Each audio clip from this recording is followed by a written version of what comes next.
Saudaraku, Ibtu Adam Maulana STRK merupakan lulusan Akademi Kepolisian atau Akpol tahun 2018.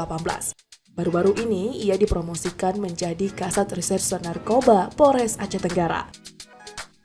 Ibtu Adam baru sebulan memimpin reserse narkoba, namun ia sudah berhasil mengungkap banyak kasus penyalahgunaan narkoba jenis sabu dan ganja.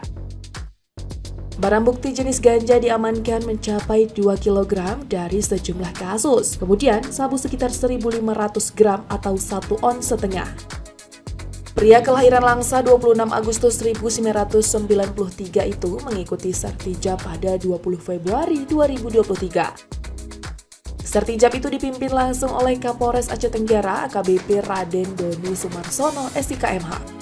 Acara Sertijab itu berlangsung di halaman Mapolres Aceh Tenggara, Kota Kutacani, Kecamatan Babu Salam. Ibtu Adam Maulana S merupakan alumni SD Negeri 1 Kota Langsa, MTS Ulumul Quran Langsa, dan SMA Negeri 1 Langsa.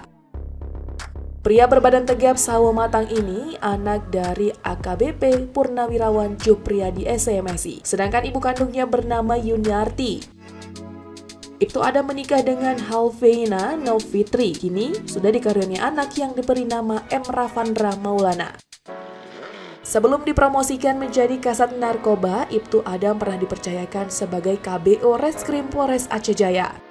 Ia juga pernah menjabat Kapolsek Krung Sabe Aceh Jaya, selanjutnya Kasat Narkoba Aceh Tengah, kemudian Ditres Narkoba Polda Aceh, dan kini menjadi Kasat Narkoba Aceh Tenggara.